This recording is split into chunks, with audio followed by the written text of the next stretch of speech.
Okay.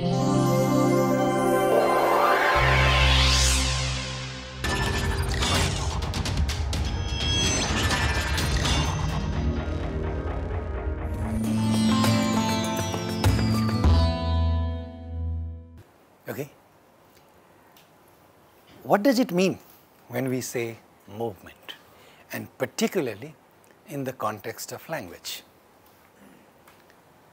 Movement means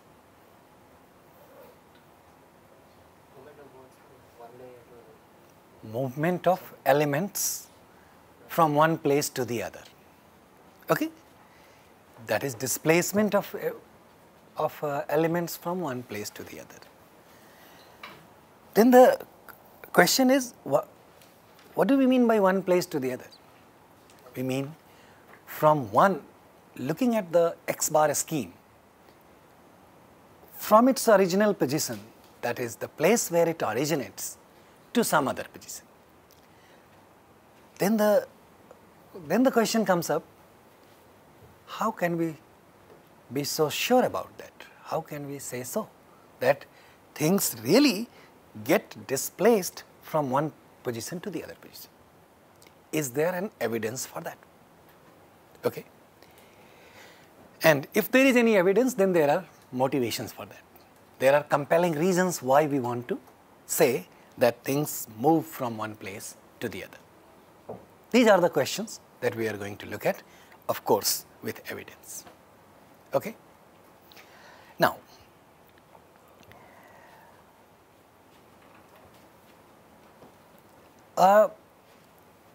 like I told you, movement means an element in one place goes to the other. And we can only say so with compelling evidence, with conceptually motivated requirements. Okay? What could be such a requirement, and how can we say so? We have been looking at, so far, several kinds of structures. There is, I can talk about each one of them, but very briefly, I want to tell you that the phrases that we have seen so far, right? Each phrase has same structure, right? That is, a phrase has specifier and a complement besides its own head. And the head has there are three layers in a phrase. One is the lexical layer, the other is intermediate layer, and then there is maximal projection. Excuse me. Okay. We have been looking at such a thing so far. And from everything that we know, a simple sentence like this, John likes pizza in the evening. This is the structure, and this is a grammatical sentence, and we know how this sentence works by now. Do we?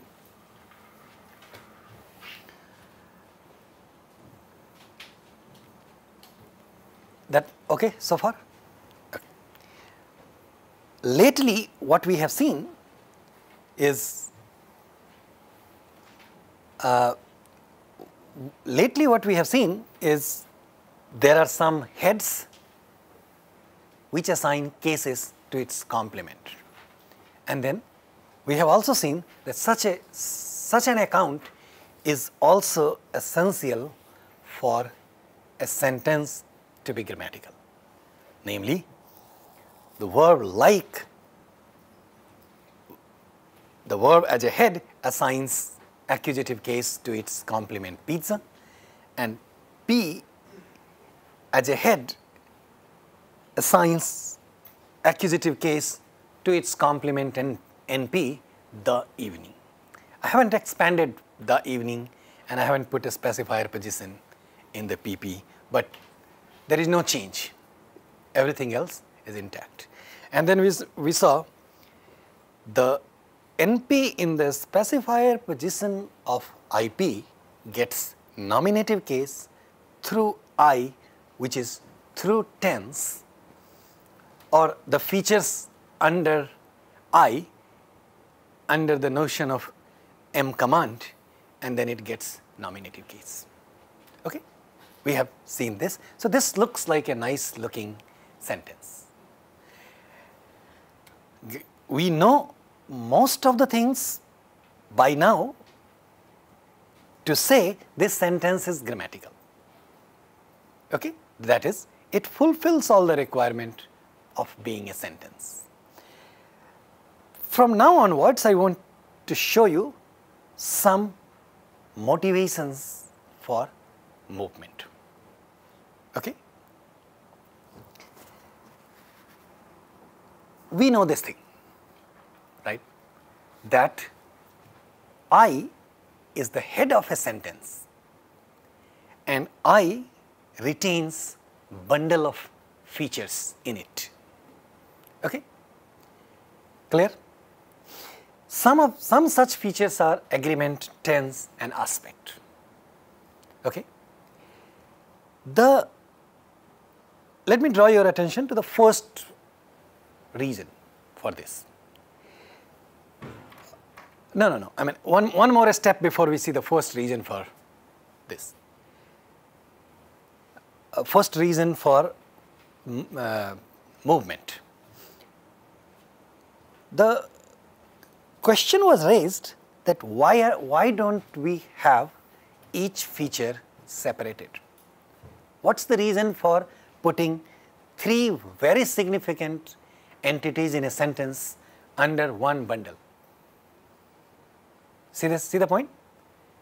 Since there is no such compelling reason to put them together, please see the line of the argument. Since there is no compelling reason to put everything together, the argument for separating them was put in place. Okay. Once they were separated, then there was no existence of what we call IP. There could be reasons for why tense must precede agreement or agreement must precede tense. There may be reasons for that, but then there is no reason for IP. So, I want you to see with clarity that the existence of IP is significant in X bar scheme only when we are talking about I as a head and I retaining bundle of features. See this thing? Both the sides. Now, before we look at again both the sides, see one more thing with clarity. I, the specifier of IP, retains subject, right? And the complement of I retains predicate. Okay? Looks good. All right? Then the problem is when we separate them together, okay, we see the expansion of functional elements in language. Okay? Expansion of functional elements in language. After separating the two, we also see that the functional elements have their own layer and then the lexical layer begins. The question is, where does the subject NP go to after IP is dispensed with? Where do we put the NP which we call subject? See the question? That's the first problem after expansion of I. Now, just because we do not have a space for subject NP is not the reason for not expanding I. Okay? You don't have a space for I spec IP, that's a different problem. But that cannot be the reason for not expanding I. Because the argument is whether you expand them or not, this is how they look like. Are you with me in this argument? Yes? No? Yes? Okay. Now, next point. If there is no space for subject NP after the expansion, okay, that is,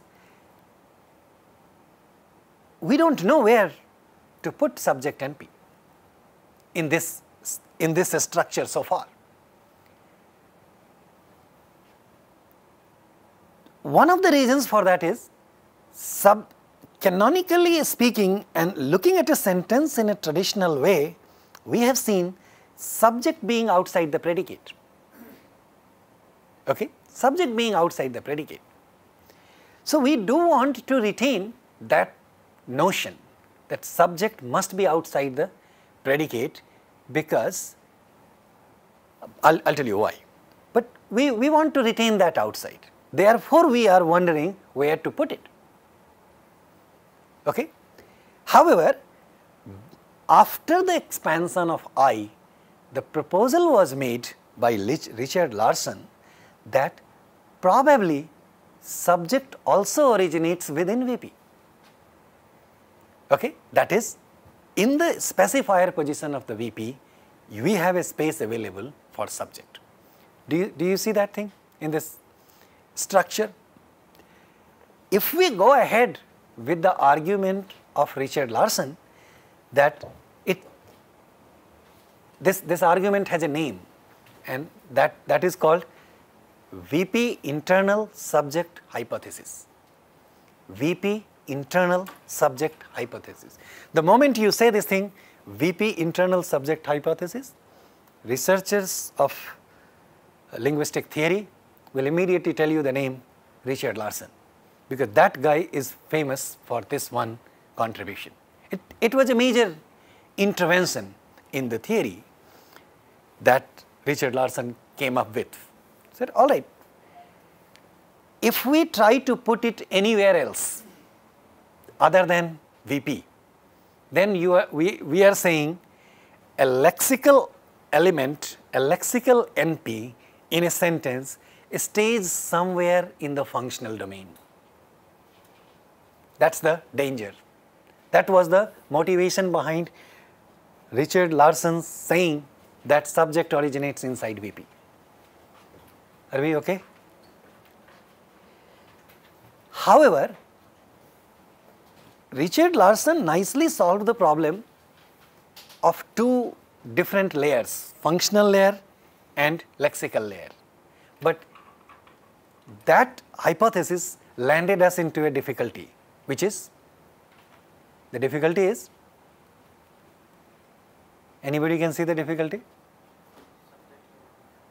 Now the difficulty is, we kind of say that the subject is inside predicate, right? Subject is inside the predicate.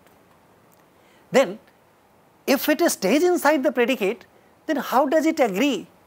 How does it work?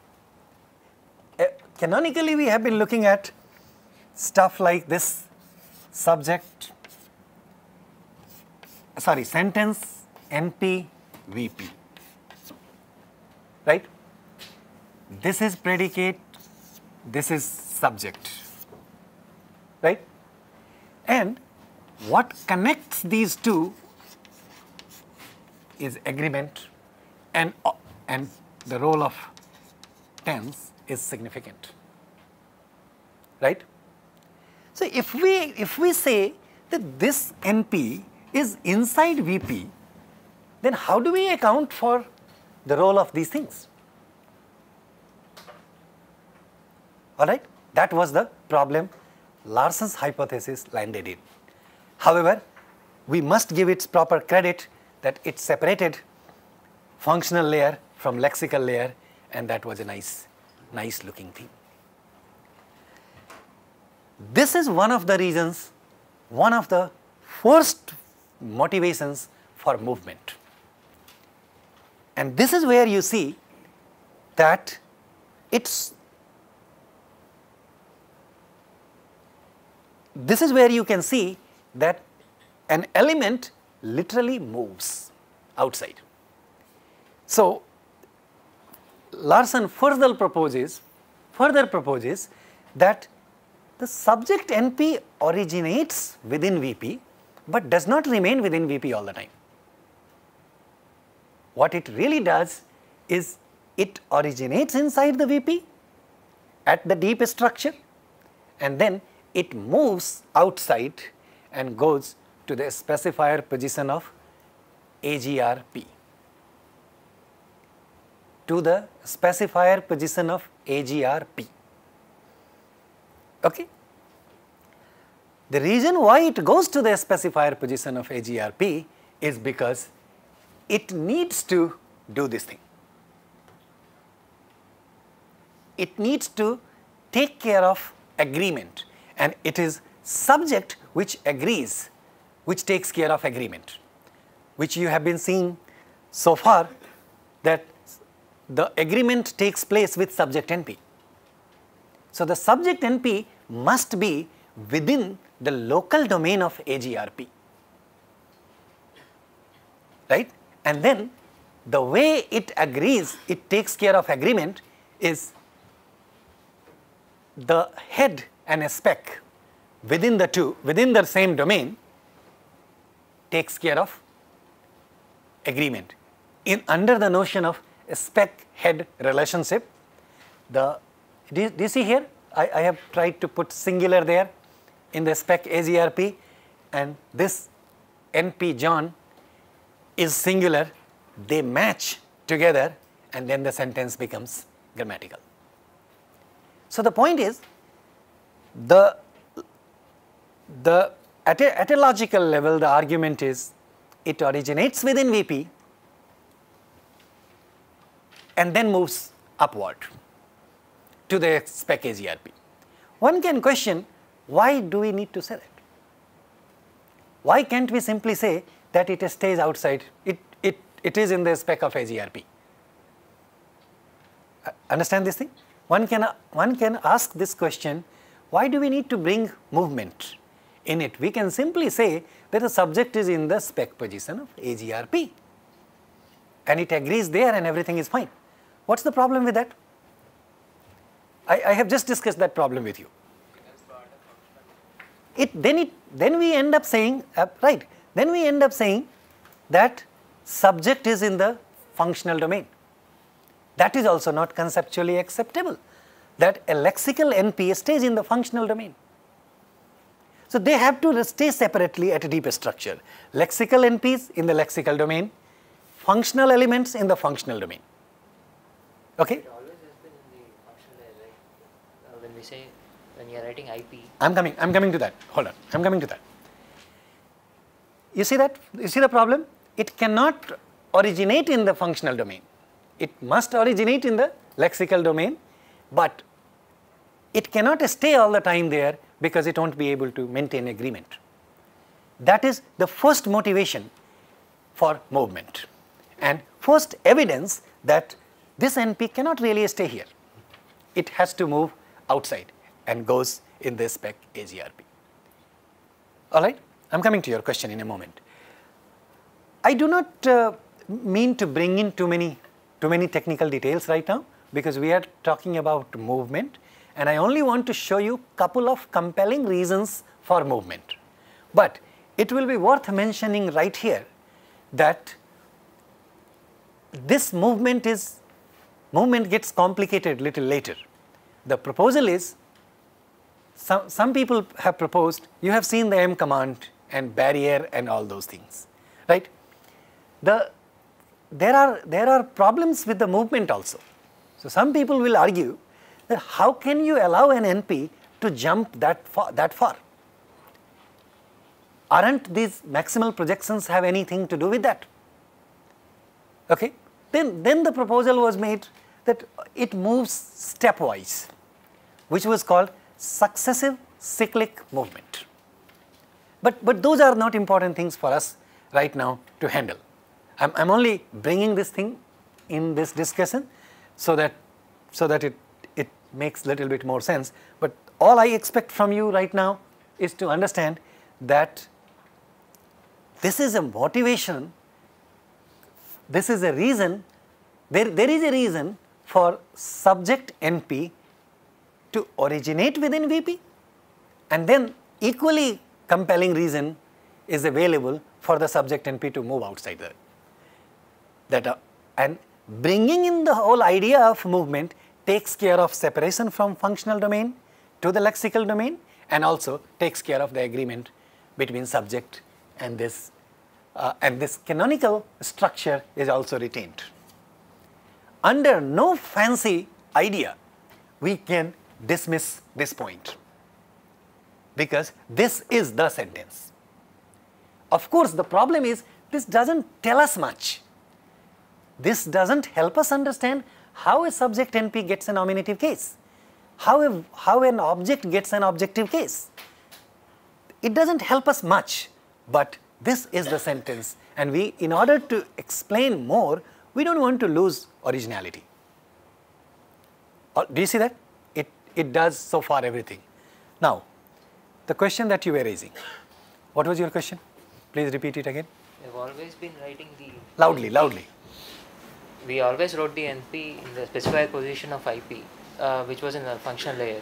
Okay. So, why are we bothered now that the NP is not in lexical layer? Understand his question?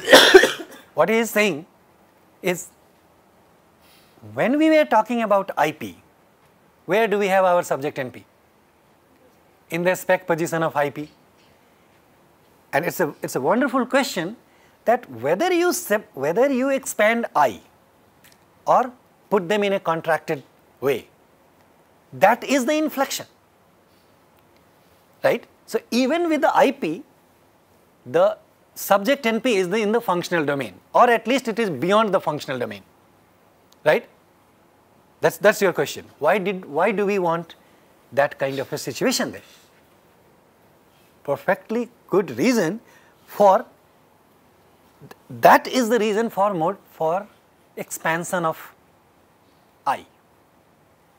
Okay, and that is the reason behind Ritchie-Larson's proposal that it cannot stay there. What we have been doing with IP is not really conceptually motivated.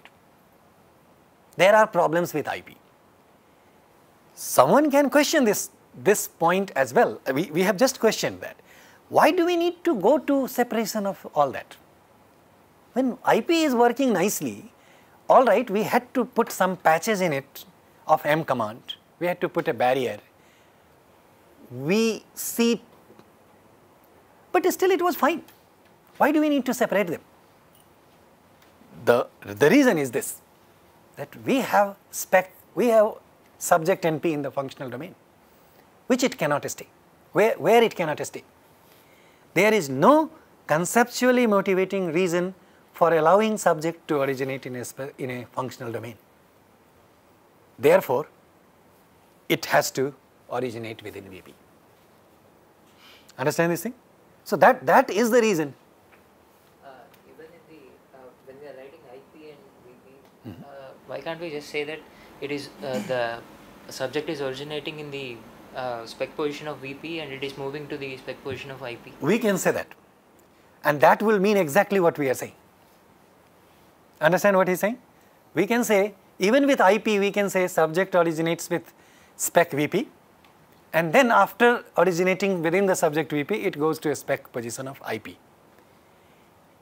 If it goes to a spec position of IP again, what is the reason for its movement?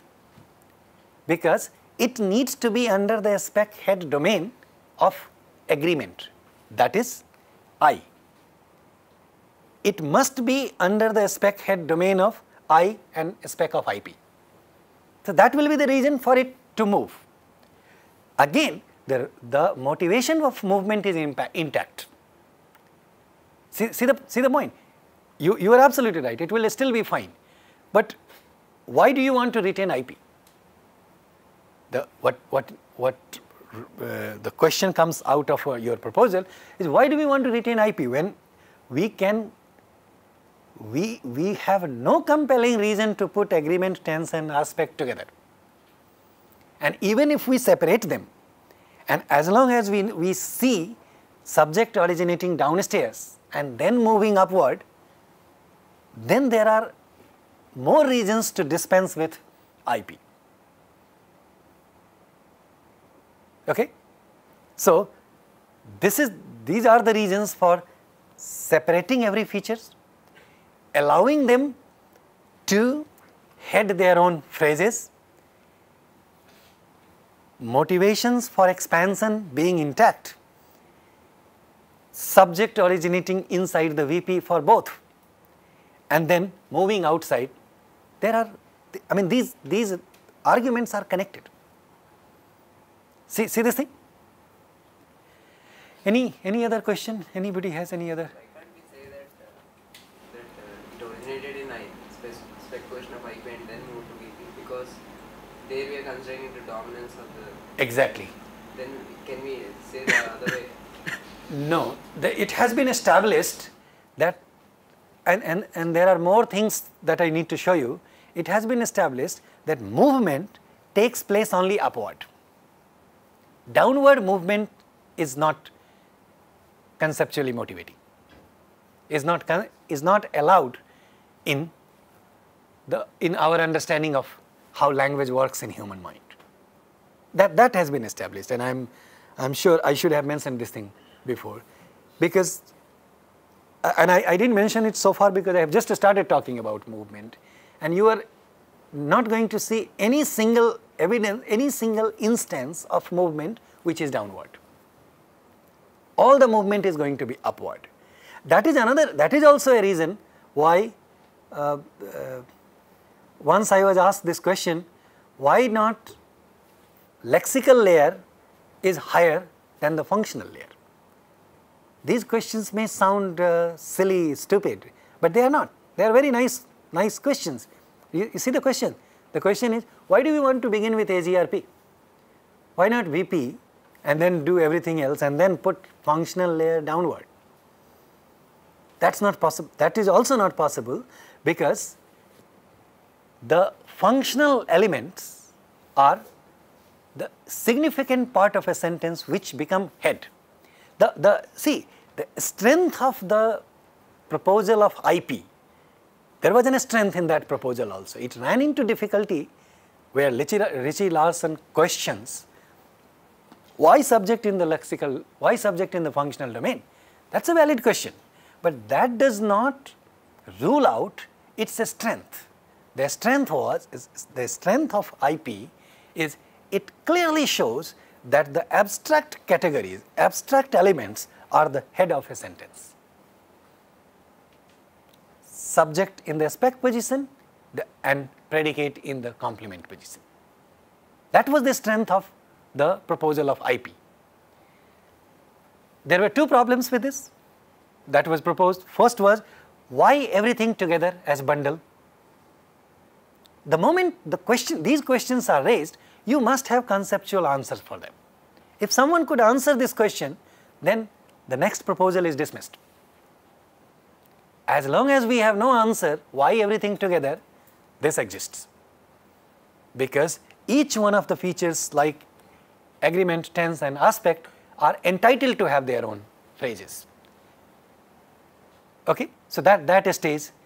The second problem that this ran into is why, whether we separate agreement, tense and aspect or not, the subject appears to be in the functional domain.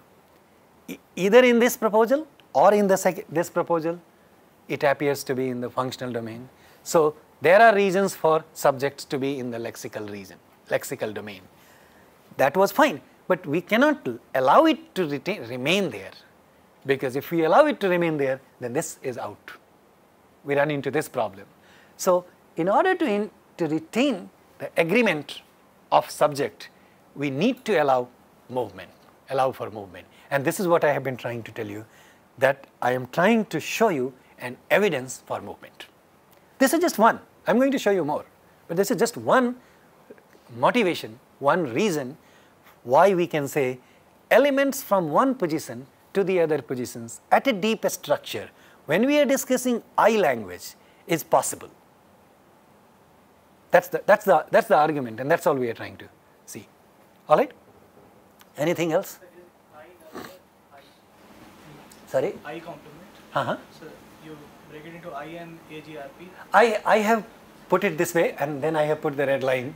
Yeah. So what is that I there? Is it Nothing. I am trying to show you that whatever you see upward is not existing. That is what has to go. If we start with AGRP, then we have to leave the whole idea of IP. This is why I have put it there. That is what has to go. Then we have sentence from here, and to begin with, we cannot say the subject is in a spec position of AGRP, because again the same problem. How can it be in the functional domain?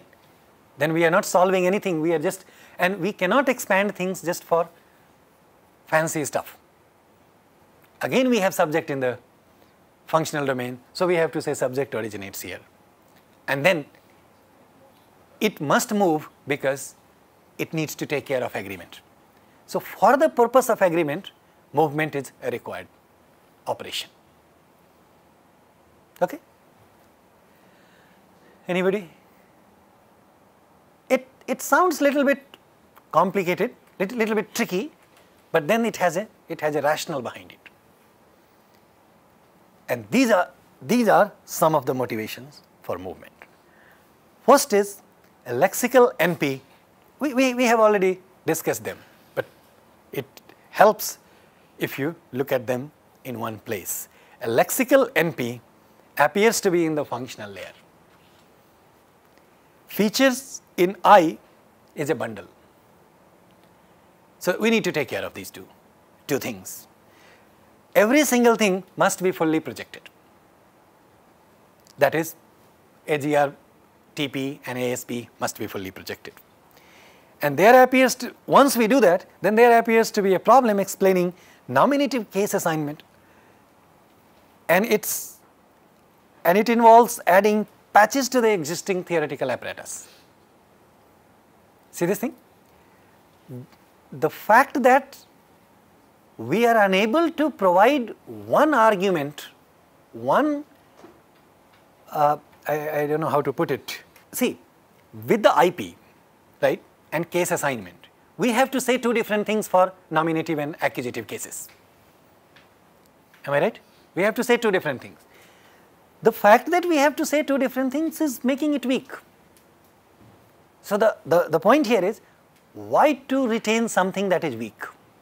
Why not strive for something which will be similar for both, that is accusative case assignment and nominative case assignment. I am not showing you more in this structure. After separation of AGRP and TP and all that, the argument is case assignment doesn't work the way we have seen with IP. Case assignment works in a different way, and right now we don't need to go there. So the problem of case assignment of two different arguments, for one for nominative and one for accusative, is gone. So that is also a reason for separating all the features totally from one another, and then allowing subject to originate in the VP. Okay, and then finally, sometimes a spec of IP where IP is a complement appears to receive accusative cases and has to be handled separately. That's about ECM. Remember exceptional case marking yesterday? So we are not only saying we have two different ways for marking nominative and accusative case, we are also saying that two different ways are also not enough. We may have to allow some more concessions sometime. The argument is, how many concessions can we allow? That the theory looks very weak with IP. So far, what the one compelling reason to keep IP intact that we see is just this one. It shows agreement, tense and aspect as the head of the sentence. That's it.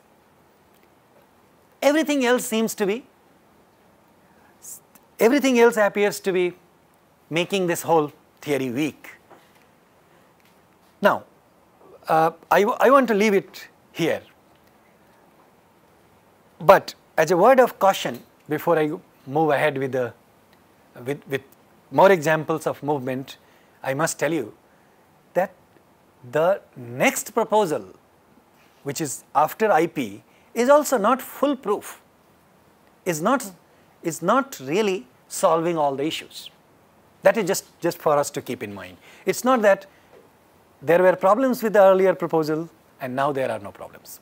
That's not the case. It's just better. Okay. Now, have we talked about CP so far? Something called CP. Did I mention this thing to you? Which is called a complementizer phrase. So now I'm going to show you at least one example of movement. Let me see if I get that far. If you look at CP, it seems like, and for the time being I am also going back to IP, keeping in mind that we know the differences, we know the motivations, but we are putting the bundle together and moving ahead with it. However, you are free to change IP to AGRP, will not make any difference. Okay? Just for the sake of simplicity, I am retaining the argument, the proposal of IP.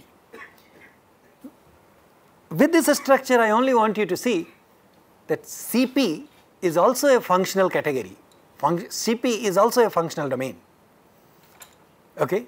And C, as the head of CP, has IP as its complement. Clear? Do you agree and do you understand when I say C is a functional category? Yes? No? If yes, then please give me one example. Yeah, that is a complementizer. So something like this. Let me see if I have an example. Yeah, all right. So let me go ahead and then I'll answer this question. What was the question that I was trying to answer? Why C is a functional category? Okay, I'll show you that. So let me move ahead and see. CP may be in the subject position sometimes. That is, you have seen, what have you seen in the subject positions of a sentence so far? Mostly we have seen what? An NP, right? Like John or Mary or something.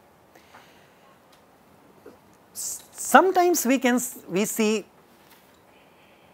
elements bigger than, chunk bigger than NP in the subject position, or we can see something, so that will be an IP. Also a CP may be allowed in a subject position. So look at the example here. We saw this sentence last time, this type of sentence last time also. For him to go to Delhi is difficult. For her to laugh is difficult. For her to laugh is actually a CP. I'll go to the expansion of this thing little later. So in that CP, when we say so the whole thing is an IP. For her to laugh is difficult is an IP. Within that IP, for her to laugh is a CP. Okay? And within that CP, her to laugh is an IP. What type of IP? Infinite IP, non-finite IP that we saw yesterday. I want him to go, right? Him to go type of IP. Her to laugh is an IP which becomes the complement of C in the CP, and then that CP is part of is in the subject position of the bigger IP. See the structure? Any difficulty? Now, before I discuss why CP is a functional category, let me tell you what I want you to understand. A CP can be in the subject position. Okay? A CP can also be in the object position. And a CP by itself can take an IP as a complement. Keeping all these things in mind, we are only trying to give something in support of recursiveness in the language. The fact that the longest possible sentence has not been spoken and will never be spoken, we can say so only on the basis of recursiveness in the language. See that point? Many disciplines talk about this. Longest possible sentence is not possible. Okay? But however long a sentence may be, the X bar scheme explains it.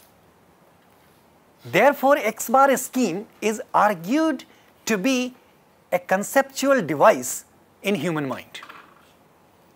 And the argument is stated further that it helps us simplify a complicated position. Therefore, one can argue that human mind actually likes simplicity. Okay? Now, lot of discipline will tell you that human mind likes simplicity. In other words, human mind doesn't like redundancies. But all such disciplines can only make this slogan. None of them have any evidence in support of that. The support for saying no redundancy in human mind comes only through language. See my point? Now, give me 2 more minutes. So, do you see here that a CP is a complement of the VP? Do you see that with clarity? In a sentence, John knew that Mary did not drink. Right? That's a sentence which is an IP. What's the verb of this sentence? No. Right? And that verb is a transitive verb or intransitive verb? Transitive verb.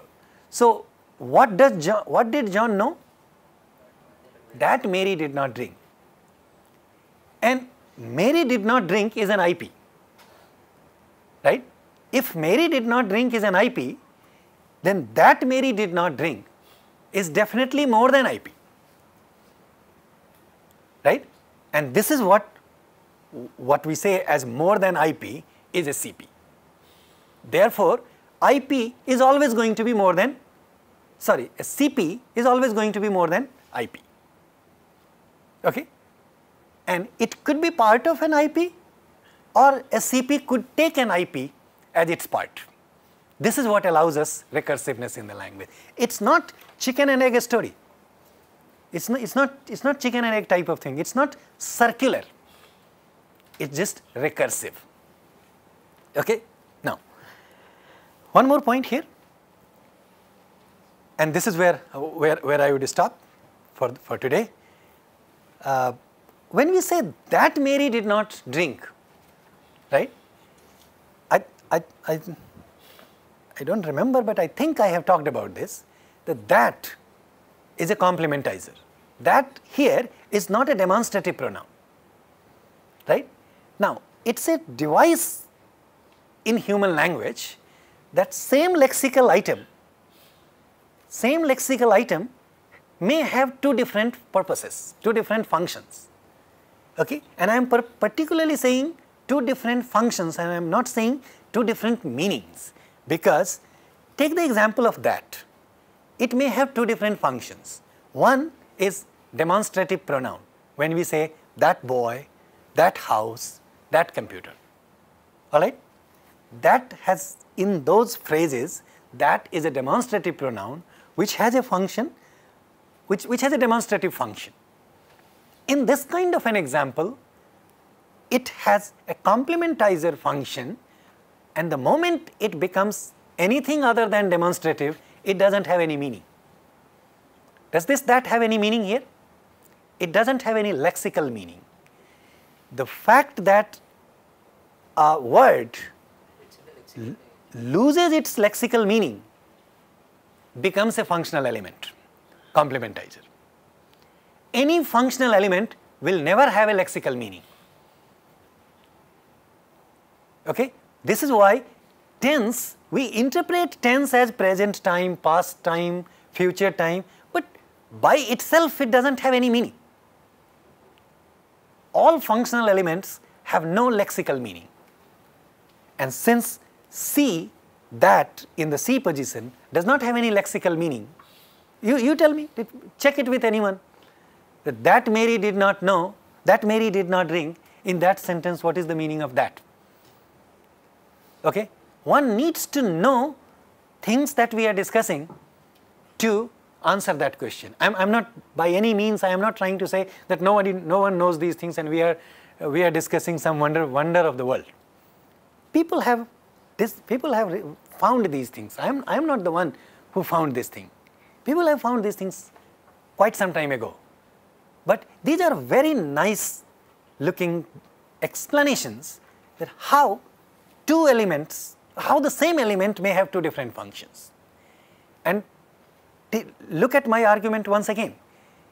The reason why same element is allowed to have two different functions is because it's a product of human mind, and we know very well, or at least that becomes an evidence for us to believe that human mind makes no mistakes, creates no ambiguity, does not create redundancies. The fact that it does not like redundancies, it can still do away with the same element for two functions. That is also an evidence for saying human mind does not like redundancies and still has no problems. We need to figure these things out, that there is one that which has demonstrative function and there is other that which does not have any meaning and is a functional element. We need to figure these things out, but human mind has figured these things out already. It's not that you are learning English here for the first time. You know English, you have been writing these things, you have been speaking these things very well. Your brain never gave you any headache. It never asked you a question, do you know this? Did it ask you ever? Do you know these things? It doesn't ask you anything. It functions very nicely and it functions with what we know now.